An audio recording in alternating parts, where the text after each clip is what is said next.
ಕರ್ನಾಟಕ ಇರೋದು ಮೂಲತಃವಾಗಿ ನಾವು ಚರ್ಚೆ ಮಾಡಬೇಕಾದ್ರೆ ನೀರಾವರಿ ವಿಚಾರಗಳು ಬಹಳ ದೊಡ್ಡ ಸಮಸ್ಯೆಗಳಿದ್ದರೂ ಕೂಡ ಅದರ ಜೊತೆಗೆ ಮೂಲಭೂತ ಸೌಲಭ್ಯಗಳ ಕೊರತೆ ಇರ್ಬೋದು, ಅತಿವೃಷ್ಟಿ ಸಂಕಷ್ಟಗಳು ಸಿಗಾಕೊಂಡು ನರಳ್ತಾ ಇರತಕ್ಕಂತಹ ಜನಗಳ ವಿಚಾರದಲ್ಲಿ ನಾವೆಲ್ಲರೂ ಸೇರಿ ಏನಾದರೂ ಪರಿಹಾರ ಕಂಡುಕೊಡ್ಬೇಕು ಅನ್ನೋ ಕಾರಣಕ್ಕೋಸ್ಕರ ಸಭಾಪತಿಗಳು 4 ದಿನಗಳ ಈ ವಾರದಲ್ಲಿ 2 ದಿನಗಳನ್ನು ಇದೇ ಭಾಗದ ವಿಚಾರಧಾರೆಗಳಿಗೆ ಚರ್ಚೆ ಮಾಡಲು ಅನುವು ಮಾಡಿಕೊಟ್ಟಿರ್ತಕ್ಕಂಥ ಉತ್ತಮವಾದ ಬೆಳವಣಿಗೆ ಅಂತ ನಾನು ಭಾವಿಸಿದ್ದೇನೆ. ಉತ್ತರ ಕರ್ನಾಟಕದಲ್ಲಿ ಮತ್ತು ಕಲ್ಯಾಣ ಕರ್ನಾಟಕದಲ್ಲಿ ಇರತಕ್ಕಂಥ ನೀರಾವರಿ ವಿಚಾರಗಳು ಮಾತಾಡಬೇಕು ಅನ್ನೋದಾದರೆ ಎಲ್ಲರೂ ಕೂಡ ಮಾತಾಡಿದ್ರು. ಯಾವುದ್ರ ಬಗ್ಗೆ ನಮ್ಮ ಮೇಲ್ದಂಡೆ ಕೃಷ್ಣಾ ಮೇಲ್ದಂಡೆ ಬಗ್ಗೆ ವಿಚಾರಗಳು ಮಾತಾಡಿದರು ಮತ್ತು ಆಲಮಟ್ಟಿಯಲ್ಲಿ ಇರ್ತಕ್ಕಂಥ ಸಮಸ್ಯೆಗಳ ಬಗ್ಗೆ ಮಾತಾಡಿದ್ರು. ಅದು ಪುನರ್ವಸತಿ ಕೇಂದ್ರಗಳ ಬಗ್ಗೆ ಮಾತಾಡಿದರು. 2013ರಲ್ಲೇ ಕಂಪ್ಲೀಟ್ ಆಗಿರ್ತಕ್ಕಂಥ ಪ್ರಾಜೆಕ್ಟು ನೀರಿನ ಸದುಪಯೋಗ ಪಡಿಸ್ಕೊಳ್ಳೋಕೆ ಆಗದೇ ಇರೋ ಕಾರಣಕ್ಕೋಸ್ಕರವಾಗಿ ಬಹಳ ನೊಂದು ಮಾತಾಡಿರ್ತಕ್ಕಂಥದ್ದು ಕೂಡ ನಾವು ನೋಡಿದ್ವಿ. ಅದು ಆ ಭಾಗದಲ್ಲಿರ್ತಕ್ಕಂಥ ವಿರೋಧ ಪಕ್ಷದಲ್ಲಿರ್ತಕ್ಕಂಥ ಇರ್ಬೋದು, ನಮ್ಮಲ್ಲಿರ್ತಕ್ಕಂಥವ್ರು ಕೂಡ ಮಾತಾಡಿದರು. 2010ರಲ್ಲೇ ಒಂದು 2ನೇ ನ್ಯಾಯಾಧಿಕರಣ ತೀರ್ಪು ಕೊಟ್ಟಿದ್ರು ಕೂಡ ಇವತ್ತಿನವರು ಕೂಡ ನೋಟಿಫೈ ಮಾಡಿದಿರೋ ಕಾರಣಕ್ಕೋಸ್ಕರ 519.6 ಮೀಟರಿಂದ 524.256 ಮೀಟರ್ಗೆ ಎತ್ತರಿಸಲು ಇವತ್ತು ಕೂಡ ಸಾಧ್ಯವಾಗದೇ ಇರತಕ್ಕಂಥದ್ದು. ಒಂದು ಫೆಡರಲ್ ಸಿಸ್ಟಮಲ್ಲಿ ಇರ್ತಕ್ಕಂಥವ್ರು ನಾವೆಲ್ಲೂ ಕೂಡ ದೇಶದ ಆಡಳಿತ ನಡೆಸ್ತಾ ಇರತಕ್ಕಂಥ ಕೇಂದ್ರ ಸರ್ಕಾರವು ಇದಕ್ಕೆ ಸಂಬಂಧಪಟ್ಟ ರಾಜ್ಯಗಳನ್ನು ಕರೆದು ಆ ಸಮಸ್ಯೆಗೆ ಪರಿಹಾರ ಕಂಡುಕೊಳ್ಳದೇ ಇದ್ದರೆ ಎಲ್ಲೋ ಒಂದು ಕಡೆ ನಮ್ಮ ಭಾಗದ ಜನಗಳಿಗೆ, ಕನ್ನಡಿಗರಿಗೆ ಮಾಡ್ತಾ ಇರತಕ್ಕಂಥ ಬಹುದೊಡ್ಡ ಅನ್ಯಾಯ ಅಂತ ನಾನು ಭಾವಿಸಿದ್ದೀನಿ ಅಂತ ವಿಚಾರಗಳನ್ನು ಹೇಳ್ತಾ ಇದ್ದೀನಿ. ಅದೇ ರೀತಿ 1963ರಲ್ಲಿ ಚಾಲನೆ ತೊರೆದಂಥ ಈ ಒಂದು ಆಲ್ಮಟ್ಟಿ ಮತ್ತು ನಾರಾಯಣಪುರ ಜಲಾಶಯಗಳ ನಿರ್ಮಾಣ ಕಾರ್ಯಕ್ರಮ ಬಹಳ ತಡ ಆದರೂ ಕೂಡ ಬಹಳಷ್ಟು ಜನಗಳಿಗೆ ಇದೊಂದು ಜೀವ ನದಿಯಾಗಿ ಕೆಲಸ ಮಾಡ್ತಕ್ಕಂಥ ಸಂದರ್ಭದಲ್ಲಿ ನಾವೆಲ್ಲರೂ ಕೂಡ ಒಗ್ಗಟ್ಟಾಗಿ ಇಲ್ಲಿ ಈ ಭಾಗದಲ್ಲಿರ್ತಕ್ಕಂತಹ ಜನಗಳಿಗೆ ವಿಶೇಷವಾಗಿ ವಿಜಯಪುರ ಇರ್ಬೋದು, ಬಾಗಲಕೋಟೆ ಇರ್ಬೋದು, ಯಾದಗಿರಿ ಇರ್ಬೋದು, ಕಲಬುರಗಿ ಇರ್ಬೋದು, ರಾಯಚೂರು ಜಿಲ್ಲೆಗಳಿಗೆ ಸುಮಾರು 6 ಲಕ್ಷ ಎಕರೆ ಜಮೀನುಗಳಿಗೆ ನೀರಾವರಿ ಕೊಡ್ತಕ್ಕಂಥ ಕೆಲಸವನ್ನು ಮಾಡಬೇಕು. ಹಾಗಾಗಿ ನಾನು ಹೇಳ್ತಾ ಇರ್ತಕ್ಕಂಥಂದರೆ ನಮ್ಮಲ್ಲಿರ್ತಕ್ಕಂತಹ ಕರ್ನಾಟಕ ರಾಜ್ಯದಲ್ಲಿರ್ತಕ್ಕಂಥ ಎಲ್ಲ ಶಾಸಕರಿರ್ಬೋದು, ಸಂಸದರಿರ್ಬೋದು, ಎಲ್ಲರೂ ಕೂಡ ಎಲ್ಲೋ ಒಂದು ಕಡೆ ನಾವು ಕೇಂದ್ರ ಸರ್ಕಾರದಲ್ಲಿ ಈ ಕೆಲಸವನ್ನು ಮಾಡಿಸ್ಕೊಳ್ಳೋಕ್ಕೆ ವಿಫಲ ಆಗಿದ್ದೀವಿ. ಕೇಂದ್ರ ಸರ್ಕಾರದಲ್ಲಿರ್ತಕ್ಕಂತಹ ಸಚಿವರ ಮೇಲೆ ಇರ್ಬೋದು, ಪ್ರಧಾನಮಂತ್ರಿಗಳಿರ್ಬೋದು, ಯಾರ ಮೇಲೆ ಇರ್ಬೋದು, ನಮ್ಮಲ್ಲಿರ್ತಕ್ಕಂಥ ಲೋಕಸಭಾ ಸದಸ್ಯರು ಅವ್ರಿಗೆ ಒತ್ತಡ ತಂದು ಆ ಸಮಸ್ಯೆಗೆ ಪರಿಹಾರ ಕಂಡುಕೊಂಡು ನಮ್ಮ ಈ ಆಲ್ಮಟ್ಟಿ ಜಲಾಶಯ ಎತ್ತರವನ್ನು ಏರಿಸ್ಕೊಳ್ಳಿಕ್ಕೋಸ್ಕರ ಸಾಧ್ಯ ಆಗದೆ ಇರತಕ್ಕಂಥದ್ದು ಭಾಳ ದುರಾದೃಷ್ಟಕರ ವಿಚಾರನೆ ಹೇಳಿಕೆ ಬಯಸ್ತಾ ಇದ್ದೀನಿ. ಈಗಲಾದರೂ ಇಂಥ ಮಾತಾಡೋ ಸಂದರ್ಭದಲ್ಲಿ ನಾವೆಲ್ಲರೂ ಸೇರಿ ಒಟ್ಟಾಗಿ ಒಂದು ರೆಸಲ್ಯೂಷನ್ ಮಾಡಿ ಅದನ್ನು ಕೇಂದ್ರ ಸರ್ಕಾರದಲ್ಲಿ ಒತ್ತಡ ತರ್ತಕ್ಕಂಥ ಒಂದು ರೆಸಲ್ಯೂಷನ್ ಮಾಡಿ ಆ 524 ಮೀಟರ್ಗೆ ಎತ್ತರ ಮಾಡ್ತಕ್ಕಂಥ ಕೆಲಸವನ್ನು ಮಾಡಿದ್ದೆ. ಆದರೆ ಸುಮಾರು 130 TMC ನೀರನ್ನು ಉಪಯೋಗಿಸಿಕೊಂಡು ನಾವು ಸುಮಾರು 5.30 ಎಕರೆ ನೀರಾವರಿ ಕಲ್ಪಿಸಲಿಕ್ಕೆ 9 ಯೋಜನೆಗಳನ್ನು ರೂಪಿಸಿಕೊಳ್ಳಲಿಕ್ಕೆ ಸಾಧ್ಯ ಆಗ್ತದೆ ಮಾತುಗಳನ್ನು ಹೇಳ್ತಾ ಇದ್ದೀನಿ. ಅದೇ ರೀತಿ ಮಾತಾಡ್ತಾ ಇರೋ ಸಂದರ್ಭದಲ್ಲಿ ಕೇವಲ ನೀರಾವರಿ ಸಮಸ್ಯೆಗಳು ಮಾತ್ರ ಅಲ್ಲ, ನೀರಾವರಿ ಸಮಸ್ಯೆಗಳು ಜೀವನಾಡಿ ಆಗಿದ್ದರೂ ಕೂಡ ನಮ್ಮಲ್ಲಿರ್ತಕ್ಕಂತಹ ಹಲವಾರು ವಿಚಾರಗಳು ನೋಡಿದಾಗ ಅಲ್ಲಿನ ನೀವು ಕುಡಿಯೋ ನೀರಿನ ಸಮಸ್ಯೆಗಳು ಅತಿಯಾಗಿ ಕಾಯ್ತಾ ಇರ್ತಕ್ಕಂಥ ಉತ್ತರ ಕರ್ನಾಟಕದಲ್ಲಿ ನಾವು ನೋಡ್ತಾ ಇದ್ದೀವಿ. ನದಿಗಳು ಎಲ್ಲವೂ ಕೂಡ ಹರಿತಾ ಇದ್ರೂ ಕೂಡ ಕುಡಿಯುವ ನೀರಿನ ಸಮಸ್ಯೆ ಅತಿಯಾಗಿರ್ತಕ್ಕಂಥ ನೋಡ್ತಾ ಇದ್ದೀವಿ. ಅಂತರ್ಜಲ ಗ್ರೌಂಡ್ ವಾಟರ್ ಲೆವೆಲ್ ಕಡಿಮೆ ಆಗ್ತಿರ್ತಕ್ಕಂಥ ನೋಡ್ತಾ ಇದ್ದೀವಿ. ಇವೆಲ್ಲವುಗಳು ನೋಡಿದಾಗ ಎಲ್ಲೋ ಒಂತಳೆ ನೀರಿನ ಕೊರತೆ ಆಗಿ ಕಲುಷಿತ ನೀರಿನ ಕುಡಿತಕ್ಕಂಥ ಈ ಸಂದರ್ಭದಲ್ಲಿ ಹಲವಾರು ರೀತಿಯಂಥ ಆರೋಗ್ಯದ ಮೇಲೆ ಬೀರ್ತಕ್ಕಂಥ ಪರಿಣಾಮಗಳು ನೋಡಿದಾಗ ಇದನ್ನು ನಾವ್ಯಾರು ಕೂಡ ಒಪ್ಪಲಿಕ್ಕೆ ಸಾಧ್ಯ ಆಗೋದಿಲ್ಲ. ಅದಕ್ಕೂ ಕೂಡ ಪರಿಹಾರಗಳು ಕಂಡುಕೊಳ್ತಕ್ಕ ಕೆಲಸವನ್ನು ಮಾಡಬೇಕಾಗ್ತದೆ. ಅದೇ ರೀತಿ ನೀರಿನ ಸಮಸ್ಯೆಗಳು ಜಾಸ್ತಿ ಆದಾಗ ಕೃಷಿ ಮೇಲೆ ಕೂಡ ತನ್ನದೇ ಆದಂಥ ಪ್ರಭಾವವನ್ನು ಬೀರ್ತಕ್ಕಂಥದ್ದು. ಈ ಕಡೆ ಭಾಗದಲ್ಲಿರ್ತಕ್ಕಂಥ ಕಬ್ಬು ಬೆಳೀತಕ್ಕಂಥ ಹಲವಾರು ಕಬ್ಬು ಬೆಳೆಗಾರರು ಇರ್ಬೋದು ಮತ್ತು ಇನ್ನಿತರ ಬೆಳೆಗಳನ್ನು ಬೆಳೆಸ್ತಕ್ಕಂಥದ್ದು ಇರ್ಬೋದು, ದವಸ ಧಾನ್ಯಗಳನ್ನು ಬೆಳೆಸ್ತಕ್ಕಂಥಿರ್ಬೋದು, ಅವರೆಲ್ಲರಿಗೂ ಕೂಡ ಈ ನೀರಾವರಿ ಸಮಸ್ಯೆಗಳಿಂದ ಅತಿಯಾದ ಸಮಸ್ಯೆಗಳಾಗ್ತಿರೋ ಸಂದರ್ಭದಲ್ಲಿ ನಾವೆಲ್ಲರೂ ಕೂಡ ಒಂದು ಚೂರು ಆಲೋಚನೆ ಮಾಡ್ತಕ್ಕಂಥ ಪ್ರಸಂಗ ಒದಗಿ ಬಂದಿದೆ ಭಾವಿಸ್ತಾ ಇದ್ದೀನಿ. ಅದೇ ರೀತಿ ಮಾತಾಡ್ತಾ ಇರ್ತಕ್ಕಂಥ ಈ ಸಂದರ್ಭದಲ್ಲಿ ಒಂದು ಜ್ಞಾಪಕ ಮಾಡ್ಕೋಬೇಕಾಗ್ತದೆ. 2013ರಿಂದ 2018ವರೆಗೂ ಕೂಡ ನಮ್ಮ ಸಿದ್ದರಾಮಯ್ಯ ಸಾಹೇಬರ ಅಧಿಕಾರಕ್ಕೆ ಸಂದರ್ಭದಲ್ಲಿ ಅವರಾಗೊಂದು ಮ್ಯಾನಿಫೆಸ್ಟೋಲ್ಲಿ ಹೇಳಿದರು, ನಾವು ಪ್ರತಿ ವರ್ಷ 10,000 ರೂಪಾಯಿಗಳನ್ನು ಕೊಡ್ತೀವಿ, 50,000 ರೂಪಾಯಿಗಳನ್ನು ನಾವು ನೀರಾವರಿ ಯೋಜನೆಗಳಿಗೆ ಕೊಡ್ತೀವಿ ಅಂತ ಹೇಳಿದರು. ಆದರೆ ಅವರು 13ರಿಂದ 18 ಮುಗಿಯೋಷ್ಟಕ್ಕೆ ದಾಖಲೆಗಳ ಪ್ರಕಾರ ಹೇಳಬೇಕಂದ್ರೆ 58,393 ಕೋಟಿ ರೂಪಾಯಿಗಳನ್ನು ಖರ್ಚು ಮಾಡಿರ್ತಕ್ಕಂಥದ್ದು. ಹೇಳಿದ್ದಕ್ಕಿಂತ 10,000 ಕೋಟಿ ರೂಪಾಯಿಗಳ ಹೆಚ್ಚು ಖರ್ಚು ಮಾಡಿದಂಥ ಯಾರಾದರೂ ಮುಖ್ಯಮಂತ್ರಿ ಕರ್ನಾಟಕದಲ್ಲಿದ್ದರೆ ಅದು ಸಿದ್ದರಾಮಯ್ಯ ಸಾಹೇಬರನ್ನು ಮಾತನ್ನು ಹೇಳ್ತಾ ಇದ್ದೀನಿ. ಅದರಿಂದಾಗಿ 6.54 ಲಕ್ಷ ಎಕರೆ ಪ್ರದೇಶ ನೀರಾವರಿ ಸಾಮರ್ಥ್ಯವನ್ನು ಕಲ್ಪಿಸಿಕೊಟ್ಟಿದ್ದು ಅಂದಿನ ಸರ್ಕಾರ ಅಂತಕ್ಕಂಥದ್ದು ಮರಿಬಾರ್ದು ಅನ್ನೋ ಮಾತನ್ನು ಹೇಳ್ತಾ ಇದ್ದೀನಿ. ಅದೇ ರೀತಿ ಕೂಡ ಕೃಷ್ಣಾ ಮೇಲ್ದಂಡೆ ಯೋಜನೆಯ 3ನೇ ಹಂತದ ಕಾಮಗಾರಿಗಳನ್ನು 51,149 ಕೋಟಿ ಅನುದಾನವನ್ನು ನೀಡಿ 2013 ಮತ್ತು 14ರಿಂದ ಡಿಸೆಂಬರ್ 2017ರ ಅಂತ್ಯಕ್ಕೆ 8,500 ಕೋಟಿ ರೂಪಾಯಿಗಳ ಕಾಮಗಾರಿಗಳನ್ನು ಪ್ರಾರಂಭಿಸಿ 6,996 ಕೋಟಿ ರೂಪಾಯಿಗಳ ವೆಚ್ಚವನ್ನು ಮಾಡಲಾಗಿದೆ ಅಂತಕ್ಕಂಥದ್ದನ್ನು ದಾಖಲೆ ಸಮೇತ ನಮಗೆ ಬಜೆಟಲ್ಲಿ ಲಾಸ್ಟ್ ಟೈಮ್ ಹೇಳೋದನ್ನು ನೋಡಿದ್ದೇವೆ. ಹಾಗಾಗಿ ಈ ಹಲವಾರು ಮಲಪ್ರಭಾ ಯೋಜನೆಗಳಿರ್ಬೋದು, ಬೆಣ್ಣೆತೋರ ಯೋಜನೆಗಳಿರ್ಬೋದು, ತುಂಗಭದ್ರಾ ಯೋಜನೆಗಳು ಇವೆಲ್ಲವೂ ಕೂಡ ಒಂದು ರೀತಿಯಾದಂತಹ ಆದ್ಯತೆ ಕೊಟ್ಟಂಥ ವ್ಯಕ್ತಿ ಯಾರಾದರೂ ಇದ್ದರೆ ಅದು ಸಿದ್ದರಾಮಯ್ಯ ಸಾಹೇಬರ ಸರ್ಕಾರ ಅಂತ ಹೇಳ್ತೀನಿ. ತದನಂತರ ನಾವು ಅಧಿಕಾರಕ್ಕೆ ಬಂದಾಗ 2023ರಿಂದಲೂ ಕೂಡ ಇವತ್ತೂ ಕೂಡ ನೀರಾವರಿಗೆ ಆದ್ಯತೆ ಕೊಟ್ಟ ಮಾತಿನ ನಡ್ಕೊಳ್ತಾ ಇರ್ತಕ್ಕಂಥ ಸರ್ಕಾರ ಮತ್ತು ಉತ್ತರ ಕರ್ನಾಟಕದಲ್ಲಿರ್ತಕ್ಕಂತಹ ಸಮಸ್ಯೆಗಳಿಗೆ ಬೆಳಕು ಚೆಲ್ತಕ್ಕಂಥದ್ದು, ಪರಿಹಾರ ಕಂಡುಕೊಳ್ತಕ್ಕಂಥದ್ದು ಮತ್ತು ನಂಜುಂಡಪ್ಪ ವರದಿಯ ಅನುಗುಣವಾಗಿ ಪ್ರಾದೇಶಿಕ ಸಮತೋಲನವನ್ನು ಕಾಪಾಡಿಕೊಳ್ಳಿಕ್ಕೋಸ್ಕರ ಯಾರು ಕೂಡ ಕೆಲಸ ಮಾಡ್ತಾ ಇದ್ರೆ ಅದು ಕಾಂಗ್ರೆಸ್ನ ಸರ್ಕಾರ ಅಂತಕ್ಕಂಥ ಹೆಮ್ಮೆಯಿಂದ ಹೇಳಲಿಕ್ಕಂಥ ವಿಚಾರಗಳನ್ನು ಹೇಳ್ತಾ ಇದ್ದೀನಿ. ಅದೇ ರೀತಿಯಾದಂತಹ ಈ ಉತ್ತರ ಕರ್ನಾಟಕ ಭಾಗಕ್ಕೆ ಬಂದಾಗ ಈ ಅಸಮರ್ಪಕವಾಗಿರ್ತಕ್ಕಂಥ ಮೂಲಭೂತ ಸೌಲಭ್ಯಗಳ ವಿಚಾರಗಳನ್ನು ನೋಡಿದಾಗ ಕಳಪೆ ರಸ್ತೆಗಳ ಸಂಪರ್ಕ ಇರ್ಬೋದು, ಆರೋಗ್ಯ ಸೌಲಭ್ಯಗಳಿಗೆ ಸೀಮಿತ ಪ್ರದೇಶ ಮತ್ತು ಸಾಕಷ್ಟು ಶಿಕ್ಷಣ ಸಂಸ್ಥೆ ಒಟ್ಟಾರೆಯಾಗಿ ಜೀವನದ ಗುಣಮಟ್ಟವನ್ನು ಆರ್ಥಿಕ ಅವಕಾಶಗಳ ಪರಿಣಾಮ ಬೀಳ್ತಕ್ಕಂಥ ವಿಚಾರಗಳನ್ನು ನೋಡ್ತಾ ಇದ್ದೀವಿ.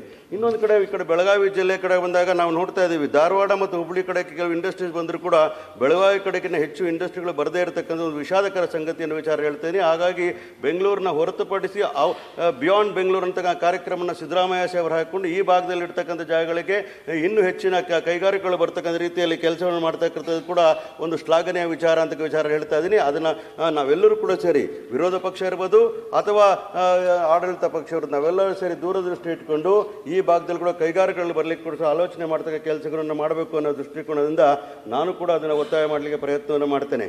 ಅದೇ ರೀತಿ ಶಿಕ್ಷಣ ಮತ್ತು ಕೌಶಲ್ಯ ಅಭಿವೃದ್ಧಿ, ಗುಣಮಟ್ಟದ ಶಿಕ್ಷಣ ಮತ್ತು ವೃತ್ತಿಪರ ತರಬೇತಿಗೆ ಪ್ರವೇಶ ಸೀಮಿತವಾಗಿದೆ. ಇದು ಕೌಶಲ್ಯ ಅಭಿವೃದ್ಧಿ ಮತ್ತು ಉದ್ಯೋಗಕ್ಕೆ ಅಡ್ಡಿ ಆಗುತ್ತದೆ. ಜಾತಿ ಮತ್ತು ಸಾಮಾಜಿಕ ಸಮಸ್ಯೆಗಳಿಗೆ ಜಾತಿ ಆಧಾರಿತ ತಾರತಮ್ಯ ಮತ್ತು ಸಾಮಾಜಿಕ ಅಸಮತನೆಯ ಸಾಮಾಜಿಕ ಒಗ್ಗಟ್ಟು ಮತ್ತು ಸಮಾನ ಅಭಿವೃದ್ಧಿಗಾಗಿ ಅಡ್ಡಿಯಾಗಬಹುದು. ನೋಡಿ, ಈ ವಿಚಾರಗಳೆಲ್ಲ ನೋಡಿದಾಗ ಎಲ್ಲೋ ಒಂದು ಕಡೆ ಮೂಲಭೂತ ಸೌಲಭ್ಯಗಳಿರ್ಬೋದು ಮತ್ತು ಸಾಮಾಜಿಕ ಅಸಮತೋಲನ ಇರ್ಬೋದು, ಇವೆಲ್ಲವನ್ನು ಕೂಡ ಸರಿಪಡಿಸಲಿಕ್ಕೋಸ್ಕರ ನಾವೆಲ್ಲರೂ ಕೂಡ ಒಗ್ಗಟ್ಟಾಗಿ ಸೇರಿ ಮಾಡ್ತಕ್ಕಂಥ ಕೆಲಸ ಅನಿವಾರ್ಯ ಅಂತ ವಿಚಾರಗಳನ್ನು ಕೂಡ ಹೇಳ್ತಾ ಇದ್ದೀನಿ. ಅದೇ ರೀತಿ ನಾವು ಖರ್ಗೆ ಸಾಹೇಬರನ್ನು ಕೂಡ ತಿಳ್ಕೋಬೇಕಾಗ್ತದೆ. 2012ರಲ್ಲಿ 371J ಈ ಕಾರ್ಯಕ್ರಮವನ್ನು ತಂದು ರಾಷ್ಟ್ರದಲ್ಲಿ ಅನುಷ್ಠಾನಗೊಳಿಸಿದ ಕಾರಣಕ್ಕೋಸ್ಕರ ರಾಜ್ಯ ಸರ್ಕಾರಗಳಿರ್ಬೋದು, ಕೇಂದ್ರ ಸರ್ಕಾರ ಇರ್ಬೋದು, ವಿಶೇಷ ಅನುದಾನಗಳನ್ನು ಕೊಡಲಿಕ್ಕೋಸ್ಕರ ಅವಕಾಶ ಮಾಡಿಕೊಟ್ಟದನ್ನ ಕೂಡ ನಾವು ಮರಿಬಾರದು ಅಂತ ಹೇಳ್ತೀವಿ.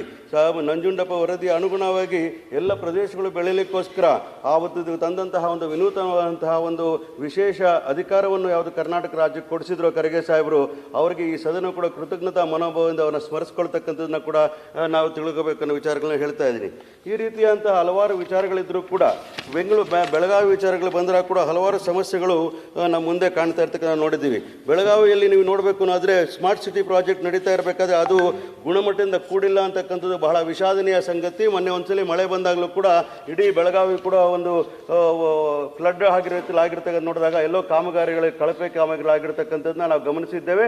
ಅದಕ್ಕೋಸ್ಕರ ಸರ್ಕಾರ ಗಮನ ಹರಿಸಬೇಕು ಅನ್ನೋ ವಿಚಾರಗಳನ್ನು ಹೇಳ್ತಾ ಇದ್ದೀನಿ. ಇನ್ನೊಂದು ಕೂಡ ಹೇಳಬೇಕಾದ್ರೆ ಸಭಾಪತಿಗಳು ತಮ್ಮ ಚೆನ್ನಾಗಿ ಗೊತ್ತಿದೆ, ಧಾರವಾಡ ಮತ್ತು ಬೆಳಗಾವಿಗೆ ಒಂದು ರೈಲ್ವೆ ಲೈನ್ ಮಾಡಬೇಕು ಅಂತಕ್ಕಂಥ ಬಹಳ ದಿನಗಳ ಯೋಜನೆ ಆಗಿರ್ತಕ್ಕಂಥದ್ದನ್ನ ಇವತ್ತರೂ ಕೂಡ ಅದನ್ನ ಲ್ಯಾಂಡ್ ಅಕ್ವಿಸಿಷನ್ ಆಗದೆ ಸಮಸ್ಯೆಗಳನ್ನ ಕೂತಿರ್ತಕ್ಕಂಥದ್ದು ಎಲ್ಲ ನೋಡಿದೆ. ಬೆಳಗಾವಿ ಮತ್ತು ಧಾರವಾಡ ಮಧ್ಯೆ ಇರತಕ್ಕಂಥ ರೈಲ್ವೆ ಲೈನ್ ಪ್ರಾಜೆಕ್ಟ್ ಪೆಂಡಿಂಗ್ ಇರತಕ್ಕಂಥದ್ದು ಬಗ್ಗೆ ಈ ಸದನವು ಬೆಳಕು ಚೆಲ್ಲಬೇಕಾಗ್ತದೆ. ಸರ್ಕಾರದ ಮೇಲೆ ಅದು ಒತ್ತಡ ತರ್ತ ಕೆಲಸ ಆಗಬೇಕು ಅನ್ನೋ ವಿಚಾರಗಳು ಕೇಳ್ತೀನಿ. ಅದೇ ರೀತಿ 2022ರಲ್ಲಿ ಫೆಬ್ರವರಿ ತಿಂಗಳಲ್ಲಿ ಕೇಂದ್ರದ ಸಚಿವರಾದ ಗಡ್ಕರಿ ಅವರು ಬಂದು ಇಲ್ಲೊಂದು ರಿಂಗ್ ರೋಡ್ ಮಾಡ್ತೀನಿ, 34.48 ಕಿಲೋಮೀಟರ್ ಇರ್ತಕ್ಕಂಥ ಬೆಳಗಾವಿ ರಿಂಗ್ ರೋಡ್ ಮಾಡ್ತೀನಿ ಅಂತ ಹೇಳಿದ್ರು. ಇವತ್ತವರು ಕೂಡ ಅದಕ್ಕೆ ಲ್ಯಾಂಡ್ ಅಕ್ವಿಸಿಷನ್ ಆಗದೆ ಇರತಕ್ಕಂಥ ಕೂಡ ಒಂದು ವಿಷಾದನೀಯ ಸಂಗತಿ ಹೇಳ್ತೀನಿ. ಇವೆಲ್ಲವೂ ಕೂಡ ಮೂಲಭೂತ ಸೌಲಭ್ಯಗಳನ್ನ ಬೆಳೆಸ್ಕೊಳ್ಬೇಕಾಗ್ತದೆ. ಇದು ರಿಂಗ್ ರೋಡ್ ಅಂತಕ್ಕಂಥದ್ದು ಟ್ರಾಫಿಕ್ ಜಾಮ್ಗಳನ್ನು ಕಡಿಮೆ ಮಾಡ್ತಕ್ಕಂಥ ರೀತಿಯಲ್ಲಿ ಕೆಲಸಗಳಾಗಬೇಕನ್ನೋ ವಿಚಾರಗಳನ್ನ ಹೇಳ್ತೀನಿ. ಅದೇ ರೀತಿ ಕುಡಿಯೋ ನೀರಿನ ಸಮಸ್ಯೆಗಳು ಬೆಳಗಾವಿ ಬಗ್ಗೆ ನೋಡಿದಾಗ ಎಲ್ಲೋ ಸುಮಾರು ವರ್ಷಗಳ ಹಿಂದೆ ಸ್ಯಾಂಕ್ಷನ್ ಆಗಿರ್ತಕ್ಕಂಥ L&T ಕಂಪನಿಗೆ ಕೊಟ್ಟಿರ್ತಕ್ಕಂಥದ್ದು ಕುಡಿಯೋ ನೀರಿನ 24/7 ಕುಡಿಯೋ ನೀರಿನ ಯೋಜನೆ ವಿಚಾರ ತಗೊಂಡ ಇವತ್ತು ಕೂಡ ಕಂಪ್ಲೀಟ್ ಆಗದೆ ಇರತಕ್ಕಂಥದ್ದು ಕೂಡ ಬಹಳ ಶೋಚನೀಯ ವಿಚಾರ ಅಂತ ಹೇಳ್ತಾ ಇದ್ದೀನಿ. ಇವೆಲ್ಲದರ ಜೊತೆಗೆ ನಿಮ್ಗೆ ಹೇಳಬೇಕು ಅಂದರೂ ಕೂಡ ಈ ಸ್ಮಾರ್ಟ್ ಸಿಟಿ ಪ್ರಾಜೆಕ್ಟ್ ಇರ್ಬೋದು, ಕುಡಿಯೋ ನೀರಿನ ವಿಚಾರ ಇರ್ಬೋದು, ಬೆಳಗಾವಿಯಲ್ಲಿರ್ತಕ್ಕಂಥ ಟ್ರಾಫಿಕ್ ಸಮಸ್ಯೆಗಳಿರ್ಬೋದು, ಅವುಗಳಿಗೆ ಪರಿಹಾರ ಕಂಡುಕೊಳ್ಳೋಕ್ಕೋಸ್ಕರ ನಾವೆಲ್ಲರೂ ಕೂಡ ಸೇರಿ ಏನಾದರೂ ಪರಿಹಾರ ಕಂಡುಕೋಬೇಕು ಅನ್ನೋ ವಿಚಾರ ಹೇಳ್ತೀನಿ. ಉದಾಹರಣೆಗೆ ಒಂದು ಹೇಳಬೇಕಾದ್ರೆ ಸ್ಮಾರ್ಟ್ ಸಿಟಿ ಕೆಲಸ ನಡೀತಾ ಇರಬೇಕಾದ್ರೆ ಆ DB ರಸ್ತೆಯಿಂದ ಹಿಡಿದು ಖಾನಾಪುರ ರಸ್ತೆಗೆ ಕನೆಕ್ಟ್ ಆಗ್ತಾ ರೋಡ್ನ ಯಾವುದೇ ಭೂಮಿನ ಸ್ವಾಧೀನಪಡಿಸ್ಕೊಳ್ದಿರೇ ನೇರ ಏಕೆ ಹಾಕಿ 9 ಕೋಟಿ ರೂಪಾಯಿಗಳ ಖರ್ಚು ಮಾಡಿ ರಸ್ತೆನ ಮಾಡ್ತಾರೆ. ತದನಂತರ ಭೂ ಮಾಲೀಕರು ಹೋಗಿ ಅದು ಭೂಮಿ ನನಗೆ ಸೇರಿರ್ತಕ್ಕಂಥ ನಾನು ಭೂಮಿ ಕೊಟ್ಟಿಲ್ಲ ನಮ್ಮ ಮಾತನ್ನು ಹೇಳಿ ಕೋರ್ಟಲ್ಲಿ ಆರ್ಡರ್ ತರ್ತಾರೆ. ಆ ರಸ್ತೆ ಏನು ಮಾಡಿದ್ದಾರೋ ಆ 9 ಕೋಟಿ ರೂಪಾಯಿ ಕೂಡ ನಷ್ಟ ಆಗಿರ್ತದೆ. ಪ್ಲಸ್ ಕೋರ್ಟ್ ಕೂಡ ಅವರಿಗೆ, ಹೈಕೋರ್ಟ್ ಅವರಿಗೆ, ನಮ್ಮ ಕಾರ್ಪೊರೇಷನ್ ಅವರಿಗೆ 20 ಕೋಟಿ ರೂಪಾಯಿಗಳ ಪೆನಾಲ್ಟಿ ಹಾಕಿರ್ತಕ್ಕಂಥ ನೋಡಿದಾಗ ಯಾವ ರೀತಿ ಅಧಿಕಾರಿಗಳು ಬೇಜವಾಬ್ದಾರಿಯಿಂದ ಕೆಲಸ ಮಾಡ್ತಾ ಇರೋ ವಿಚಾರ ಹೇಳ್ತೀನಿ. ಇದೊಂದು ಜ್ವಲಂತ ಸಾಕ್ಷಿ ಆಗಿದೆ. ಸ್ಮಾರ್ಟ್ ಸಿಟಿ ಪ್ರಾಜೆಕ್ಟಲ್ಲಿ ಅಧಿಕಾರಿಗಳು ಕಾನೂನುಬದ್ಧವಾಗಿ ನಡ್ಕೊಳ್ತಾ ಇಲ್ಲ ಇರತಕ್ಕಂಥ ವಿಚಾರ. ಇದರಿಂದಾಗಿ ಹಲವಾರು ಸಮಸ್ಯೆಗಳಿರ್ತಕ್ಕಂಥ ಸಮಯದಲ್ಲಿ ಮತ್ತು ಕೆಲವು ಕಡೆ ಸ್ಪೆಷಲ್ ಆಗಿ ಇಂಥ ಒಂದು ಕನೆಕ್ಟಿವಿಟಿಗೆ, ರೋಡ್ಸ್ ಕನೆಕ್ಟಿವಿಟಿಯಲ್ಲಿ ತುಂಬ ಪ್ರಾಬ್ಲಮ್ಸ್ ಆಗಿ ಸ್ಕೂಲ್ ಮಕ್ಕಳಿಗೆ ಶಾಲೆಗೆ ಹೋಗ್ಲಿಕ್ಕೆ ಕೂಡ ಕಷ್ಟ ಆಗ್ತಾ ಇರ್ತಕ್ಕಂಥ ಕಣ್ಣಾರೆ ಕಂಡಿರ್ತಕ್ಕಂಥ ವಿಚಾರಗಳನ್ನ ಹೇಳ್ತಾ ಇದ್ದೀನಿ ಸಭಾಪತಿಗಳೇ. ಆಮೇಲೆ ನಾವೊಂದು ಸುಮಾರು ತಿಂಗಳ ಹಿಂದೆ ಒಂದು ಭೂಮಿ ಪೂಜೆಯನ್ನು ಮಾಡಿದರು. ಮಲ್ಟಿ ಲೆವೆಲ್ ಕಾರ್ ಪಾರ್ಕಿಂಗ್ ಮಾಡ್ತೀವಿ ಅಂತಕ್ಕಂಥ ವಿಚಾರಗಳನ್ನ ಹೇಳಿದ್ರು. ಅದು ಬಾಪಟ್ಗಲ್ಲಿ, ಬೆಳಗಾವಿ ಈ ಜಾಗದಲ್ಲಿ ಮಾಡಬೇಕು ಅಂತ ಹೇಳಿದ್ರು. ಅದು ಪೂಜೆ ಆಗಿದೆ ಹೊರತು ಇನ್ನೂ ಕಾಮಗಾರಿ ಸ್ಟಾರ್ಟೇ ಆಗದೆ ಇರತಕ್ಕಂಥ ಒಂದು ದುರಂತ ಅನ್ನೋ ಮಾತು ಹೇಳ್ತೀನಿ. ಯಾಕಂದರೆ ನಾವು ಪಾರ್ಕಿಂಗ್ ವಿಚಾರದಲ್ಲಿ ನಾವು ಹೆಚ್ಚು ಗಮನ ಕೊಡಬೇಕಾಗ್ತದೆ. ಮಲ್ಟಿ ಲೆವೆಲ್ ಪಾರ್ಕಿಂಗ್ ಮಾಡೋದಾದರೆ ಮಾತ್ರ ಟ್ರಾಫಿಕ್ ಜಾಮ್ನ ಕಡಿಮೆ ಮಾಡಲಿಕ್ಕೆ ಸಾಧ್ಯ ಆಗ್ತದೆ ವಿಚಾರ ಹೇಳ್ತಾ ಇದ್ದೀನಿ. ಅದೇ ರೀತಿ 2007ರಲ್ಲಿ ಒಂದು ಕ್ರಿಕೆಟ್ ಸ್ಟೇಡಿಯಂ ಮಾಡ್ತೀರಿ ಬೆಳಗಾವಿಗೆ ಅಂತ ಹೇಳಿದ್ರು. 16 ಎಕರೆಯಲ್ಲಿ ಆಟೋ ನಗರಲ್ಲಿ ಮಾಡ್ತೀನಿ ಅಂತ ಹೇಳಿದ್ರು. ಇವತ್ತು ಕೂಡ ಅದು ಕಾರ್ಯಗತಗೊಳ್ಳದೇ ಇರ್ತಕ್ಕಂಥ ನೋಡಿದಾಗ ಎಲ್ಲೋ ಒಂದು ಕಡೆ ನಾವು ಕೇವಲ ಕಾರ್ಯಕ್ರಮಗಳ ಅನೌನ್ಸ್ ಮಾಡಿ ಹೋದಾಗ ಅದು ಜಾರಿಗೃತಿ ಆಗಲಿಲ್ಲ ಅಂತಂದರೆ ಈ ಭಾಗದ ಕಡೆ ನಾವು ಅಸಡ್ಡೆ ತೋರಿಸ್ತೀವಿ ಅಂತಕ್ಕಂಥ ವಿಚಾರಧಾರೆಗಳು ನಮ್ಮ ಮೇಲೆ ಬರ್ತಕ್ಕಂಥದ್ದು ಪ್ರಸಂಗ ಆಗ್ತದೆ. ಆ ಕಾರಣಕ್ಕೋಸ್ಕರ ಕೊಟ್ಟ ಮಾತುಗಳನ್ನ ನಡ್ಕೊಳ್ಳೋದು ಯಾವುದೇ ಸರ್ಕಾರ ಇದ್ರೂ ಕೂಡ ಆ ಕಾರ್ಯಕ್ರಮ ಮಾಡಿಕೊಡ್ಬೇಕು ಅಂತಕ್ಕಂಥ ವಿಚಾರಗಳನ್ನ ಕೇಳ್ತಾ ಇದ್ದೀವಿ. ಹಾಗೆಯೇ ನಾವು ನಮ್ಮ ಸರ್ಕಾರವು ಆಲೋಚನೆ ಮಾಡಿರೋ ರೀತಿಯಲ್ಲಿ ಇತ್ತೀಚಿನ ಅನೌನ್ಸ್ ಮಾಡಿರ್ತಕ್ಕಂಥದ್ದು ಎಳ್ಳೂರಿನಲ್ಲಿ ಒಂದು ಇಂಟರ್ನ್ಯಾಷನಲ್ ಸ್ಟೇಡಿಯಂ ಮಾಡಬೇಕು ಅಂತ ವಿಚಾರಗಳನ್ನ ಹೇಳಿರ್ತಕ್ಕಂಥದ್ದು. ಅದಕ್ಕೆ ಈಗಾಗಲೇ ಆ ವಿಚಾರಗಳನ್ನ ಪ್ರಸ್ತಾವ ಮಾಡೋದ್ರಿಂದ ಅದನ್ನು ಕೂಡ ಮುಂದಿನ ದಿನಗಳು ಮಾಡಿದ್ದೇ ಆದರೆ ಈ ಭಾಗದಲ್ಲಿರ್ತಕ್ಕಂಥ ಜನಗಳಿಗೆ ಒಳ್ಳೆಯದಾಗ್ತದೆ ಅಂತ ವಿಚಾರವನ್ನು ಹೇಳಲಿಕ್ಕೆ ಬಯಸ್ತಾ ಇದ್ದೇನೆ. ಒಂದು ಕಡೆ ಕುಡಿಯುವ ನೀರಿನ ಸಮಸ್ಯೆಗಳಿರ್ಬೋದು, ಇನ್ನೊಂದು ಕೆರೆ ತುಂಬಿಸ್ಕೊಳ್ತಕ್ಕಂಥ ಕೆಲಸಗಳಿಗೆ ಆಲೋಚನೆ ಮಾಡಿರ್ತಕ್ಕಂಥ ವಿಚಾರಗಳಿರ್ಬೋದು. ಅದರ ಜೊತೆಗೆ ನಾವು ಹಲವಾರು ದಿನಗಳಿಂದ ನಾವು ಮಾತಾಡ್ಕೊಂಡು ಬಂದಿರತಕ್ಕಂತಹ ನೀರಾವರಿ ವಿಚಾರಗಳಿಗೆ, ಕೆರೆ ತುಂಬಿಸ್ತಕ್ಕಂಥ ಜೊತೆಗೆ ಹಲವಾರು ಕೋಟಿ ರೂಪಾಯಿಗಳನ್ನು ನಾವು ಖರ್ಚು ಮಾಡ್ತಾ ಇರ್ತೀವಿ ಇಡೀ ರಾಜ್ಯದ ಬಜೆಟ್ನಲ್ಲಿ. ಈ ವಿಶೇಷವಾಗಿ ಸಿದ್ದರಾಮಯ್ಯನವರ ಬಜೆಟ್ ನೋಡಿದಾಗ ಟೋಟಲ್ ಬಜೆಟ್ 3,71,000 ಕೋಟಿ ರೂಪಾಯಿಗಳ ಬಜೆಟಲ್ಲಿ 1.2 lakh crores ಬಜೆಟನ್ನು ನಾವು ಕೇವಲ ಅಭಿವೃದ್ಧಿಗೋಸ್ಕರ ಇಟ್ಟಿರ್ತಕ್ಕಂಥದ್ದು. ಕ್ಯಾಪಿಟಲ್ ಎಕ್ಸ್ಪೆಂಡಿಚರ್ಗೆ more than 60,000 crores ಇರ್ತಕ್ಕಂಥದ್ದು ಯಾವುದಾದ್ರೂ ಸರ್ಕಾರ ಇದ್ದರೆ ದಕ್ಷಿಣ ಭಾರತದಲ್ಲಿ ಅದು ಕರ್ನಾಟಕ ಸರ್ಕಾರ ಅನ್ನೋ ವಿಚಾರ ಹೇಳ್ತೀನಿ. ಮತ್ತು ಕರ್ನಾಟಕ ಸರ್ಕಾರದಲ್ಲಿರ್ತಕ್ಕಂತಹ ನಾವು ಚುನಾವಣೆಯಲ್ಲಿ ಕೊಟ್ಟ ಮಾತಿನಂತೆ ನಡ್ಕೊಂಡಂಗೆ ಗ್ಯಾರಂಟಿಗಳನ್ನು ಅನುಷ್ಠಾನ ಕೊಟ್ಟಾಗ ಉತ್ತರ ಕರ್ನಾಟಕದಲ್ಲಿರ್ತಕ್ಕಂಥ ಹಲವಾರು ನಾಗರಿಕರಿಗೆ ಆ ಗ್ಯಾರಂಟಿಯ ಬೆನಿಫಿಟ್ ಆಗಿ ಮಿನಿಮಮ್ ಬೇಸಿಕ್ ಇನ್ಕಮ್ ಸ್ಕೀಮಲ್ಲಿ ಬಹಳಷ್ಟು ಜನಕ್ಕೆ ಸಹಾಯ ಆಗಿರ್ತಕ್ಕಂಥದ್ದು ಬಹಳ ವಿಚಾರದಲ್ಲಿ ನಾವೆಲ್ಲರಿಗೂ ಒಪ್ಕೊಳ್ತಕ್ಕಂಥ ವಿಚಾರ. ಯಾಕಂದರೆ ಬರಗಾಲ ಬಂದ ಸಂದರ್ಭದಲ್ಲಿ ಯೋಚನೆ ಮಾಡಿ ನೋಡಿ, ಈ ಥರ ಒಂದು 5 ಗ್ಯಾರಂಟಿಗಳ ಕಾರ್ಯಕ್ರಮವನ್ನು ನಮ್ಮ ರಾಜ್ಯ ಸರ್ಕಾರ ಕೊಡದೇ ಇರೋ ಸಂದರ್ಭದಲ್ಲಿ, ಏನಾದರೂ ಬರಗಾಲ ಆದ ಸಂದರ್ಭದಲ್ಲಿ ಕೇಂದ್ರ ಸರ್ಕಾರ ತನ್ನ ನಮ್ಮ ನೆರವಿಗೆ ಬರೆದಿರೋ ಸಂದರ್ಭದಲ್ಲಿ ಯಾವ ರೀತಿ ಜನರು ಸಂಕಷ್ಟಕ್ಕೆ ಒಳಗಾಗ್ತಾ ಇರೋದು ಯೋಚನೆ ಮಾಡಿ ನೋಡಿ. ಉತ್ತರ ಕರ್ನಾಟಕ ಭಾಗದಲ್ಲೇ ಇರ್ತಕ್ಕಂಥ ಬರಗಾಲ ಸಮಸ್ಯೆಗಳಿರ್ಬೋದು, ನೆರೆಹಾವಳಿ ಸಮಸ್ಯೆಗಳಿರ್ಬೋದು, ಎಲ್ಲ ಸಮಸ್ಯೆಗಳ ವಿಚಾರ ನೋಡಿದಾಗ ಆ ಗ್ಯಾರಂಟಿಗಳು ಖಂಡಿತವಾಗ್ಲೂ ಕೂಡ ಅವ್ರಿಗೆ ಸ್ವಾಭಿಮಾನ ಬದುಕು ಕಟ್ಟಿಕೊಳ್ಳಿಕ್ಕೋಸ್ಕರ ಕೆಲಸ ಮಾಡಿರೋದು. ನಾನು 5 ನಿಮಿಷ ಮುಗಿಸ್ತೀನಿ ಸರ್. ಹಾಗಾಗಿ ಬಹಳ ಉತ್ತಮವಾಗಿ ಕೊಟ್ಟಿರ್ತ ಕಾರ್ಯಕ್ರಮ ಅನುಷ್ಠಾನಗೊಳಿಸಬೇಕಾದ್ರೆ ಇಂಥ ಅಭಿವೃದ್ಧಿ ಕಾರ್ಯಕ್ರಮಗಳು ಯಾವುದೇ ಕಾರಣಕ್ಕೂ ಕೂಡ ನಾನು ವಿರೋಧ ಪಕ್ಷ ಮನವಿ ಮಾಡ್ತೇನೆ, ರಾಜಕಾರಣವನ್ನು ಮಾಡಿದಿರ ಕೇಂದ್ರ ಸರ್ಕಾರದ ಮೇಲೆ ಒತ್ತಡ ತಂದು ಕೇಂದ್ರ ಸರ್ಕಾರದ ಜವಾಬ್ದಾರಿಯನ್ನು ಮಾಡಿದಾಗ ಈ ಆಲ್ಮಟ್ಟಿ ವಿಚಾರ ಇರ್ಬೋದು ಅಥವಾ ನಮ್ಮ ನೆರೆಹಾವಳಿ ಪ್ರದೇಶಗಳಲ್ಲಿ ಮತ್ತು ಬರಗಾಲದ ಸಂದರ್ಭದಲ್ಲಿ ಅವ್ರಿಗೆ ಸಹಾಯ ಮಾಡಲಿಕ್ಕೆ ನೀವು ಕೂಡ ಅಭಯಹಸ್ತವನ್ನು ನೀಡಬೇಕಂತ ಮನವಿಯನ್ನು ಮಾಡ್ತಾ ಇದ್ದೀನಿ. ಇನ್ನೊಂದು ಹೇಳಬೇಕು ಅಂತಂದರೆ ಹಲವಾರು ನೀರಾವರಿ ಯೋಜನೆಗಳನ್ನು ನಾವು 18-19ರಲ್ಲಿ ಅವಾಗ ಮಾಡಿದ್ರಿ. ನಾವು ಮಾಡಿದ ಸಂದರ್ಭದಲ್ಲಿ 482 ಕೋಟಿ ರೂಪಾಯಿಗಳ ವೆಚ್ಚದಲ್ಲಿ ಬೀದರ್ ಜಿಲ್ಲೆಯ ಕಾರಂಜಾ ಯೋಜನೆಯನ್ನು ನಾಳೆಗೆ ಆಧುನೀಕರಣಕ್ಕೆ ದುಡ್ಡನ್ನು ಕೊಟ್ಟರು. 80 ಕೋಟಿ ರೂಪಾಯಿಗಳ ವೆಚ್ಚದಲ್ಲಿ ರಾಣಿಬೆನ್ನೂರು, ಬ್ಯಾಡಗಿ ಮತ್ತು ಹಿರೇಕೆರೂರು ತಾಲೂಕಿನ ಅಸುಂಡಿ ಮತ್ತು ಸುತ್ತಮುತ್ತಲಿನ 17 ಕೆರೆಗಳನ್ನು ಕುಮ್ಮುತ್ತಿ ನದಿಯಿಂದ ನೀರನ್ನು ಎತ್ತಿ ತುಂಬಿಸುವ ಯೋಜನೆಯನ್ನು ಮಾಡಿದರು. ಹಾಗೆ 809 ಕೋಟಿ ರೂಪಾಯಿಗಳ ವೆಚ್ಚದಲ್ಲಿ ಹೇಮಾವತಿ ಎಡದಂಡ ನಾಲೆಗೆ ಮತ್ತು ಅಲ್ಲಿಂದ ಸರಪಳಿ 72.26 ಕಿಲೋಮೀಟರಿಂದ ಹಿಡಿದು 214.3 ಕಿಲೋಮೀಟರ್ಗೆ ನಾಲೆ ಆಧುನೀಕರಣ ಮಾಡಲಿಕ್ಕೋಸ್ಕರ ಸಿದ್ದರಾಮಯ್ಯ ಸಾಹೇಬರು ಮತ್ತು ಸರ್ಕಾರಗಳು ಕ್ರಮ ಕೈಗೊಂಡಿರ್ತಕ್ಕಂಥದ್ದು ಶ್ಲಾಘನೀಯ ವಿಚಾರ ಹೇಳ್ತೀನಿ. ಹಾಗೆ 94.68 ಕೋಟಿ ರೂಪಾಯಿಗಳ ವೆಚ್ಚದಲ್ಲಿ ಕೂಡಲ ಸಂಗಮ ಮತ್ತು ಚಿಕ್ಕ ಸಂಗಮ ಕ್ಷೇತ್ರಗಳ ಅಭಿವೃದ್ಧಿ ಕಾಮಗಾರಿಗಳ ವಿಸ್ತೃತ ಯೋಜನೆಗಳನ್ನು ಕೂಡ ನಮ್ಮ ಸರ್ಕಾರ ಮಾಡಲಿಕ್ಕೆ ಆಲೋಚನೆ ಮಾಡಿರ್ತಕ್ಕಂಥ ಕೂಡ ಸ್ವಾಗತ ಅನ್ನುವಂತ ಹೇಳ್ತೀನಿ. ಈ ಎಲ್ಲ ಕಾರಣಗಳಿಂದಾಗಿ ಮತ್ತು ಎತ್ತಿನ ಹೊಳೆ ಯೋಜನೆಗಳಿರ್ಬೋದು ಮತ್ತು ಕೆರೆ ತುಂಬಿಸ್ತಕ್ಕಂಥ ಯೋಜನೆಗಳಿರ್ಬೋದು ಮತ್ತು ಹೆಲ್ತ್ ಸೆಗ್ಮೆಂಟಲ್ಲಿ ಕೂಡ ನಾವು ನೋಡಿದಾಗ ಹಲವಾರು ಕೋಟಿ ರೂಪಾಯಿಗಳನ್ನು ಖರ್ಚು ಮಾಡ್ತಕ್ಕಂಥ ನೋಡಿದ್ದೀವಿ. ಉದಾಹರಣೆಗೆ ಹೆಲ್ತ್ ಸೆಗ್ಮೆಂಟಲ್ಲಿ ನೋಡಬೇಕಾದ್ರೆ 2 ತಾಲೂಕು ಹಾಸ್ಪಿಟಲ್ಗಳನ್ನ ಮಾಡಲಿಕ್ಕೆ ಈಗಾಗಲೇ ಕ್ರಮಗಳನ್ನು ಕೈಗೊಂಡಿರ್ಬೋದು ಮತ್ತು ಡಯಾಲಿಸಿಸ್ ಸೆಂಟರ್ಗಳನ್ನು ಡಿಸ್ಟ್ರಿಕ್ಟ್ ವೈಸ್ ಇಂಪ್ರೂವ್ ಮಾಡ್ತಕ್ಕಂಥ ಕೆಲಸವನ್ನು ಹೆಲ್ತ್ ಸೆಗ್ಮೆಂಟಲ್ಲಿ ಮಾಡಿರ್ತಕ್ಕಂಥದ್ದು ಕೂಡ ಒಂದು ಅಭಿವೃದ್ಧಿಗೆ ನಾಂದಿ ಹಾಕ್ತಕ್ಕಂಥ ಕೆಲಸ ಅಂತ ನಾನು ತಿಳ್ಕೊಂಡಿದ್ದೀನಿ. ಮತ್ತು ಕಿತ್ತೂರು ಭಾಗದಲ್ಲಿರ್ತಕ್ಕಂತಹ ಅಲ್ಲಿ ಕೂಡ ಒಂದು ತಾಲೂಕು ಹಾಸ್ಪಿಟಲ್ ಮಾಡಲಿಕ್ಕೋಸ್ಕರ ಈಗಾಗಲೇ ಯೋಜನೆಯನ್ನು ಮಾಡಿರ್ತಕ್ಕಂಥ ವಿಚಾರವನ್ನು ನಮ್ಮ ಆರೋಗ್ಯ ಸಚಿವರು ಹೇಳಿರ್ತಕ್ಕಂಥ ಕೂಡ ನಾನು ಸ್ವಾಗತ ಮಾಡ್ತೀನಿ ಅನ್ನೋ ವಿಚಾರಗಳನ್ನ ಹೇಳ್ತಾ ಇದ್ದೀನಿ. ಹಾಗೆ MCH ಹಾಸ್ಪಿಟಲ್ನ ಮಾಡೋದಿರ್ಬೋದು ಮತ್ತು MCH ಹಾಸ್ಪಿಟಲ್ನ ಚಿಕ್ಕೋಡಿ ಭಾಗದಲ್ಲಿರ್ತಕ್ಕಂಥ ಅತಿನಿ ಜಾಗದಲ್ಲಿ ಮಾಡಿರ್ತಕ್ಕಂಥದ್ದು ವಿಶೇಷವಾಗಿ ಹೇಳಬೇಕಾದ್ರೆ ಇಡೀ ರಾಜ್ಯದಲ್ಲಿ 303 ಆಂಬ್ಯುಲೆನ್ಸ್ಗಳನ್ನು ಕೊಡೋದ್ರಲ್ಲಿ ಈ ಭಾಗದ ಜನಗಳು ಕೂಡ ಆಂಬ್ಯುಲೆನ್ಸ್ಗಳು ಕೊಡ್ತಕ್ಕಂಥ ಕೆಲಸವನ್ನು ಕೂಡ ನಾವು ರಾಜ್ಯ ಸರ್ಕಾರ ಮಾಡಿರ್ತಕ್ಕಂಥದ್ದು ಬಹಳ ಶ್ಲಾಘನೀಯ ವಿಚಾರ ಆಗಿರ್ತದೆ.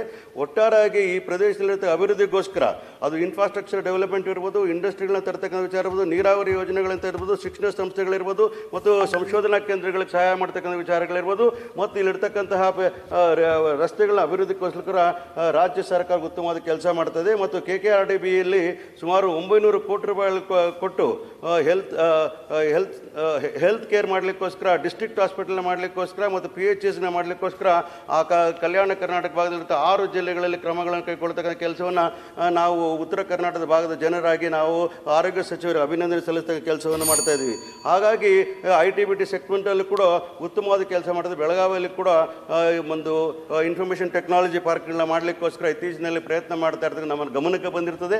ಹೀಗಾಗಿ ಇಲ್ಲಿರ್ತಕ್ಕಂತಹ ITBT ಸೆಗ್ಮೆಂಟ್ ಇರ್ಬೋದು, ನೀರಾವರಿ ಇರ್ಬೋದು, ಇಂಡಸ್ಟ್ರೀಸ್ ಇರ್ಬೋದು ಮತ್ತು ಇಲ್ಲಿರ್ತಕ್ಕಂಥ ಪ್ರಾದೇಶಿಕ ಅಸಮತೋಲನ ನಿವಾರಣೆ ಮಾಡಲಿಕ್ಕೋಸ್ಕರ ಮತ್ತು ವಿಶೇಷವಾಗಿ ರೈತರಿಗೋಸ್ಕರ ಮತ್ತು ಕಬ್ಬು ಬೆಳೆಗಾರರಿಗೆ ಇರ್ತಕ್ಕ ಸಮಸ್ಯೆಗಳನ್ನು ಪರಿಹಾರ ಮಾಡಲಿಕ್ಕೋಸ್ಕರ ನಮ್ಮ ರಾಜ್ಯ ಸರ್ಕಾರವು ಕ್ರಮಗಳನ್ನು ಕೈಗೊಳ್ತಾ ಇರ್ತದೆ. ನಾನು ಹೆಮ್ಮೆಯ ಸದಸ್ಯನಾಗಿ ಅವ್ರಿಗೆ ಅಭಿನಂದನೆ ಸಲ್ಲಿಸಲಿಕ್ಕೆ ಇಚ್ಛೆ ಪಡ್ತಾ ಇದ್ದೀನಿ. ಕೊನೆಯದಾಗಿ ಒಂದು ಮಾತು ಹೇಳಬೇಕು ಅಂದರೆ ಬೆಂಗಳೂರು ನಗರದಲ್ಲಿ ಎಷ್ಟು ಟ್ರಾಫಿಕ್ ಆಗಿದೆ ಅಂದರೆ ಇಡೀ ಅತಿ ವೇಗವಾಗಿ ಬೆಳೀತಾ ಇರ್ತಕ್ಕ ನಗರ, ವಿಶ್ವದಲ್ಲಿ ನಂಬರ್ 1 ಆದರೂ ಕೂಡ ಅಷ್ಟೇ ಸಮಸ್ಯೆಗಳಿರ್ತಕ್ಕ ನಗರ ಆಗಿರೋದ್ರಿಂದ ಅಲ್ಲಿನ ಇನ್ವೆಸ್ಟ್ಮೆಂಟ್ಗಳನ್ನು ಸ್ವಲ್ಪ ಕಡಿಮೆ ಮಾಡಿ ಈ ಭಾಗದಲ್ಲಿ ಇನ್ವೆಸ್ಟ್ಮೆಂಟ್ ಮಾಡ್ತಕ್ಕಂಥದ್ದು ಬಿಯಾಂಡ್ ಬೆಂಗಳೂರು ಮಾಡ್ತಕ್ಕಂಥ ಆಲೋಚನೆಗಳು ಯಾವ ಸಿದ್ದರಾಮಯ್ಯ ಸಾಹೇಬರು ಮಾಡ್ತಾ ಇದ್ದಾರೋ ಅದು ಉತ್ತಮವಾದ ಬೆಳವಣಿಗೆ ಅಂತ ನಾನು ಭಾವಿಸಿದ್ದೇನೆ. ಮತ್ತು ಬೆಳಗಾವಿಯಲ್ಲಿರ್ತಕ್ಕಂಥ ವಿಶೇಷವಾಗಿ ಹೇಳಬೇಕು ಅಂದರೆ ಇತ್ತೀಚಿನ ದಿನದಲ್ಲಿ ಮಹಾರಾಷ್ಟ್ರದಲ್ಲಿರ್ತಕ್ಕಂಥ ಅಲ್ಲಿರ್ತಕ್ಕಂಥ ಒಬ್ಬ ನಾಯಕರು ಹೇಳ್ತಾರೆ ಬೆಳಗಾವಿಯನ್ನು ಕೇಂದ್ರಾಡಳಿತ ಪ್ರದೇಶ ಮಾಡಬೇಕು ಅಂತ ಹೇಳ್ತಾರೆ. ಅದು ಮೂರ್ಖತನ ಪರಮಾದಿಂದ ಕೂಡಿರ್ತಕ್ಕಂಥ ವಿಚಾರನ ಈ ಸದನದ ಮೂಲಕ ಹೇಳಲಿಕ್ಕೆ ಬಯಸ್ತಾ ಇದ್ದೇನೆ.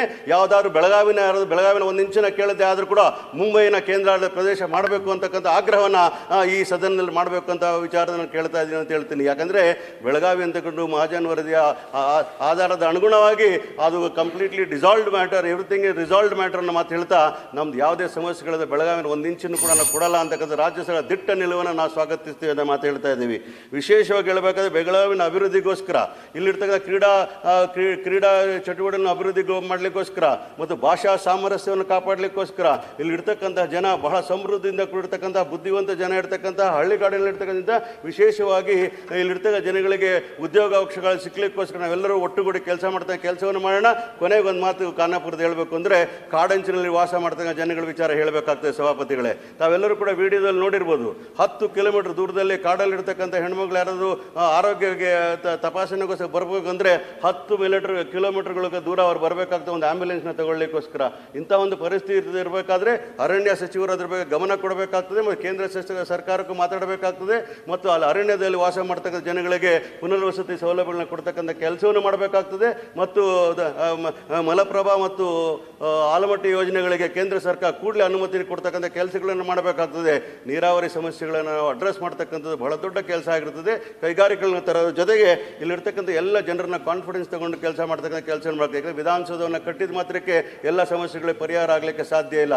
ಇಲ್ಲಿ ಯಾವ ರೀತಿಯಲ್ಲಿ ಗುಲ್ಬರ್ಗದಲ್ಲಿ ಒಂದು ಕ್ಯಾಬಿನೆಟ್ ಮೀಟಿಂಗ್ನ ಮಾಡ್ತಾರಲ್ಲ ಕರೆದು ಆ ರೀತಿ ಆಗಿಂದಾಗೆ ಇಲ್ಲೂ ಕೂಡ ಕೇವಲ ಅಧಿವೇಶನ ನಡೆಸಿದ್ರೆ ಇಲ್ಲೂ ಕೂಡ 3 ತಿಂಗಳಿಗೆ ಒಂದ್ಸಲಿ ಒಂದು ಕ್ಯಾಬಿನೆಟ್ ಸಭೆಗಳನ್ನು ಮಾಡಿ ಈ ಕಡೆ ಇರತಕ್ಕಂಥ ಪ್ರದೇಶಗಳ ಅಭಿವೃದ್ಧಿಗೋಸ್ಕರ ಸೂಕ್ತವಾದ ತೀರ್ಮಾನಗಳನ್ನು ಮಾಡ್ತಕ್ಕಂಥ ಒಂದು ಸಲಹೆಯನ್ನು ಕೊಡ್ತಕ್ಕ ಕೆಲಸ ಮಾಡ್ತೀನಿ. ಮತ್ತು ಜಯದೇವ ಥರ ಮತ್ತು ಕಿದ್ವಾಯಿ ಥರ ಒಂದು ಆಸ್ಪತ್ರೆನ ಬೆಳಗಾವಿ ಜಿಲ್ಲೆಯಲ್ಲಿ ಕಟ್ಟಲಿಕ್ಕೆ ಒಂದು ಆಲೋಚನೆ ಮಾಡ್ತಕ್ಕಂಥ ಆಲೋಚನೆಯನ್ನು ರಾಜ್ಯ ಸರ್ಕಾರ ಮಾಡಬೇಕು ಮತ್ತು ಕೇಂದ್ರ ಸರ್ಕಾರ ಅದಕ್ಕೆ ಸಹಯೋಗದೊಂದಿಗೆ ಸಹಕಾರ ಕೊಡ್ತಕ್ಕಂಥ ಕೆಲಸವನ್ನು ಕೇಂದ್ರ ಸರ್ಕಾರ ಮಾಡಬೇಕು ಅಂತೇಳಿ ಸದನದ ಮೂಲಕ ಅವ್ರಿಗೆ ಒತ್ತಾಯ ಮಾಡ್ತಕ್ಕ ಕೆಲಸವನ್ನು ಮಾಡ್ತೀನಿ. ಇಂತಹ ಒಂದು ವಿಚಾರಧಾರನ್ನು ಮಾತಾಡಲಿಕ್ಕೆ ಅವಕಾಶ ಮಾಡಿಕೊಟ್ಟಂತಹ ಸಭಾಪತಿಗಳು ತಾವು ಕೂಡ ಈ ಭಾಗದಲ್ಲಿ ಇರೋದ್ರಿಂದ ತಮ್ಮ ಆಶೀರ್ವಾದ ಬೇಕಾಗ್ತದೆ. ತಾವು ಮುಖ್ಯಮಂತ್ರಿಗಳ ಹತ್ರ ಅನ್ಯೂನ್ಯವಾಗಿರೋ ಕಾರಣಕ್ಕೋಸ್ಕರ ಸದನದ ಒಟ್ಟಾರೆವಾಗಿರ್ತಕ್ಕಂಥ ವಿಚಾರಧಾರೆಗಳನ್ನು ಮುಖ್ಯಮಂತ್ರಿಗಳ ಗಮನಕ್ಕೆ ತಂದು ಕೇಂದ್ರ ಸರ್ಕಾರಕ್ಕೆ ಕೂಡ ಗಮನಕ್ಕೂ ಕೂಡ ತರ್ತಕ್ಕಂಥ ಕೆಲಸವನ್ನು ಮಾಡಬೇಕಾಗ್ತದೆ. ವಿಶೇಷವಾಗಿ ಯಾರಾದರೂ ಬೆಳಗಾವಿಯ ಮೇಲೆ ಕಣ್ಣು ಹಾಕಿದ್ದೇ ಆದರೆ ಅವರಿಗೆ ಉಳಿಗಾಲ ಇರಬಾರ್ದು ಅನ್ನೋ ಮಾತನ್ನು ಹೇಳ್ತೀನಿ. ಬೆಳಗಾವಿ ನಮ್ಮದು, ಸಾಯೋವರೆಗೂ ನಮ್ಮದೇ. ನಾವು ಈ ಪ್ರಪಂಚ ಕೂಡ ಬೆಳಗಾವಿ ನಮ್ಮದೇ ಆಗುತ್ತೆ ಅಂತ ವಿಚಾರ ಹೇಳ್ತಾ, ಮಹಾರಾಷ್ಟ್ರದ ಯಾವುದೇ ಕಾರಣಕ್ಕೂ ಕೂಡ ಈ ರೀತಿ ಕ್ಷುಲ್ಲಕ ರಾಜಕಾರಣವನ್ನು ಮಾಡಬಾರ್ದು ಅಂತಕ್ಕಂಥದ್ದನ್ನು ಈ ಮೂಲಕ ಹೇಳ್ತಾ, ಅಭಿವೃದ್ಧಿಗೋಸ್ಕರ ನಾವೆಲ್ಲರೂ ಕೂಡ ಕೈ ಜೋಡಿಸೋಣ ವಿಚಾರಗಳನ್ನ ಹೇಳ್ತಾ, ವಿಶೇಷವಾಗಿ ಪ್ರಿಯಾಂಕಾ ಖರ್ಗೆ ಅವರಲ್ಲಿ ಕೂತಾರೆ. ಅವರು ಒಂದು ITBTC ಅಲ್ಲಿ ಬಹಳ ನುರಿತವಾಗಿ ಕೆಲಸ ಮಾಡಿದ ಸಂದರ್ಭದಲ್ಲಿ ಎಷ್ಟು concentrate more on Belgaum so that we have more educational institutions here. VTU ಇಲ್ಲೇ ಇರೋದ್ರಿಂದ, ಉತ್ತಮವಾದಂತಹ ವಾತಾವರಣ ಇರೋದ್ರಿಂದ ತಾವು ಇಲ್ಲಿ ಒಂದು ITBTಗೆ ಸೂಕ್ತವಾಗಿರ್ತಕ್ಕಂತಹ ಕಾರ್ಯಕ್ರಮ ಹಮ್ಮಿಕೋಬೇಕು ಅಂತ ಮನವಿ ಮಾಡ್ತಾ ಸಭಾಪತಿಗಳನ್ನು ಮಾತಾಡಲಿಕ್ಕೆ ಅವಕಾಶ ಮಾಡಿಕೊಟ್ಟಿರ್ತಕ್ಕಂಥದ್ದು. ಮತ್ತು ವಿಶೇಷವಾಗಿ ರಾಜ್ಯದ ಮುಖ್ಯಮಂತ್ರಿಗಳು ಈ ಭಾಗದ ಅಭಿವೃದ್ಧಿಗೋಸ್ಕರ ವಿಶೇಷವಾಗಿ DCM ಅವರಾಗಿದ್ದ DK ಶಿವಕುಮಾರ್ ಸಾಹೇಬರು ಕೂಡ ನೀರಾವರಿಗೆ ಒತ್ತು ಕೊಟ್ಟು ಈ ಭಾಗದ ಎಲ್ಲ ಯೋಜನೆಗಳಿಗೆ ಅನುಮತಿ ಕೊಟ್ಟಿರ್ತಕ್ಕಂಥ ಅನುದಾನಗಳನ್ನು ಕೊಡ್ತಾ ಇರತಕ್ಕಂತಹ ಇಬ್ಬರಿಗೂ ಕೂಡ ವಂದಿಸಿ, ನಿಮಗೂ ಕೂಡ ವಂದಿಸಿ ಎರಡು ಮಾತು ಮುಗಿಸ್ತೀನಿ. ಜೈ ಹಿಂದ್, ಜೈ ಕರ್ನಾಟಕ. ಮಾನ್ಯ